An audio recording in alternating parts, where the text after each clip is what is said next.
Assalamualaikum warahmatullahi wabarakatuh. Halo teman-teman, kembali lagi dengan aku Retnova Lutfi. Nah, di video kali ini aku akan ngebahas tentang materi model dokumentasi penyelesaian farmasi klinik. Pelayanan farmasi klinik ini sendiri merupakan pelayanan langsung yang diberikan apoteker kepada pasien dalam rangka meningkatkan outcome terapi dan meminimalkan resiko terjadinya efek samping karena obat untuk tujuan keselamatan pasien sehingga kualitas hidup pasien ini terjamin.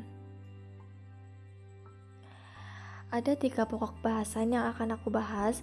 Yang pertama ada rekam medis, yang kedua terminologi dan medis singkatan, dan yang ketiga model dokumentasi.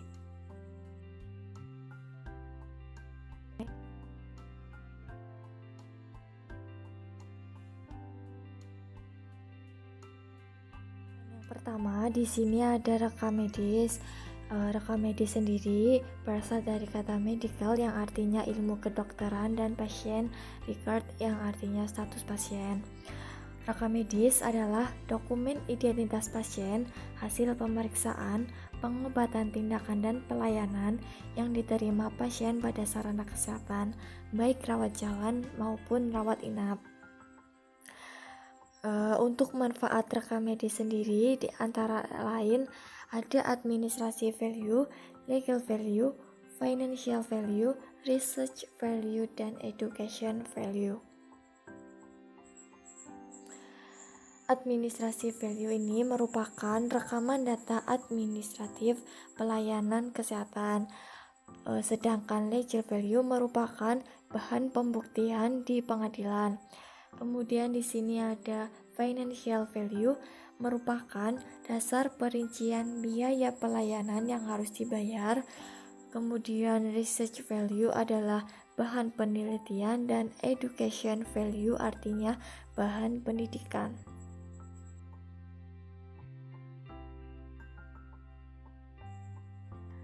Nah, teman-teman, selanjutnya di sini ada terminologi medis yang merupakan bahasa khusus yang digunakan antara profesi kesehatan atau petugas untuk berkomunikasi baik dalam bentuk lisan maupun tulisan, sehingga menjadi sumber data dalam pengolahan dan penyajian diagnosis.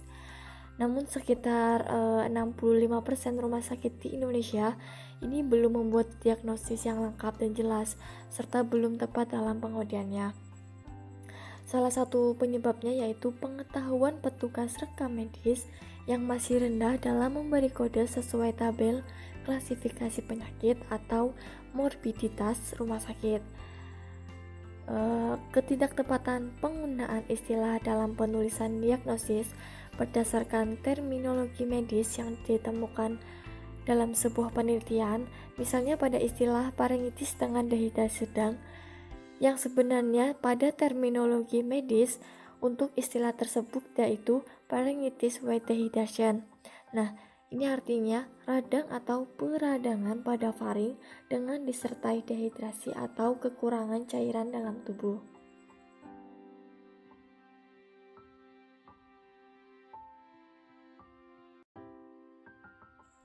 Selanjutnya ada model dokumentasi. Nah, bagi kalian yang suatu saat akan menjadi seorang apoteker, kemudian nantinya belum mendokumentasikan praktiknya di rumah sakit dalam rekam medik, maka sebaiknya kalian membuat dokumentasi sendiri yang akan dilaporkan kepada Komite Kefarmasian Terapi. Nah, dokumentasi ini dapat digunakan sebagai bahan penelitian, penyusunan angka kredit kepegawaian, serta ukuran pembayaran jasa profesi. Pelaksanaan praktik farmasi klinik didokumentasikan dalam rekam medik pada rumah sakit atau dalam pasien medical record bagi pelaksanaan di komunitas. Dokumentasi berguna selain sebagai wujud praktik farmasi klinik, juga memiliki kekuatan hukum yang sewaktu-waktu dapat kalian jadikan sebagai bukti dalam proses pengadilan. Untuk dokumentasi ini sendiri bisa disusun dengan pola, SOAP, PAM, atau FAM. dengan tujuan agar memiliki kesinambungan pola pikir dengan profesi kesehatan lain yang sudah lebih dulu menulis menggunakan pola tersebut. Kita akan ulas satu persatu ya teman-teman. Yang pertama ada pola SOAP. S itu adalah subjektif, yang merupakan data-data yang dirasakan oleh pasien yang bersifat subjektif. Misalnya, pasien merasakan sakit kepala, sesak nafas, gatal, atau yang lainnya. Kemudian di sini ada O. O itu adalah objektif, yang merupakan data-data yang bersifat subjektif dan bisa dibuktikan atau diukur dengan angka dan data tertentu. Misalnya, pengecekan tekanan darah, gula darah, atau yang lainnya. Kemudian di sini ada asesmen yang merupakan penilaian dari 8 DRP.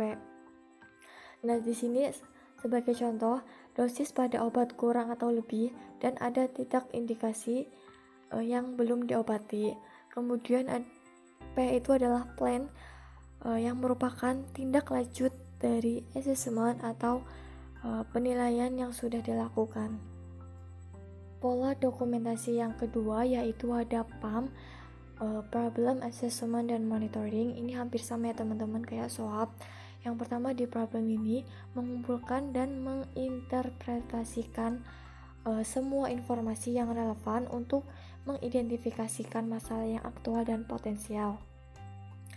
Kemudian pada assessment di sini mendaftar dan membuat prioritas semua masalah berhubungan dengan staf medis, perawat, atau pasien untuk menetapkan hasil yang diharapkan, kemudian menetapkan dan melaksanakan semua tindakan yang perlu dilakukan. Nah, untuk monitoring, ini menilai hasil yang diperoleh dari intervensi yang telah dilakukan. Pola dokumentasi yang ketiga di sini ada FARM, Finding, Assessment, Resolution, dan Monitoring. Nah, pola FARM ini seperti pola SOAP, di mana finding sama seperti data subjektif dan objektif, assessment, resolution, dan monitoring sama seperti plan. Di finding sendiri ini, identifikasi problem khususnya DRP, semua penemuan problem harus didokumentasikan, baik yang aktual maupun potensial. Pada assessment, berisi evaluasi farmasis, resolution, berisi tindakan yang diusulkan untuk mengatasi DRP, dan monitoring ini bertanya pada pasien, mendapatkan data lab, dan memantau kondisi fisik pasien. Demikian materi yang aku sampaikan, semoga bermanfaat bagi teman-teman yang udah nonton video ini sampai selesai, dan jangan lupa klik tombol like. Terima kasih. Wassalamualaikum warahmatullahi wabarakatuh.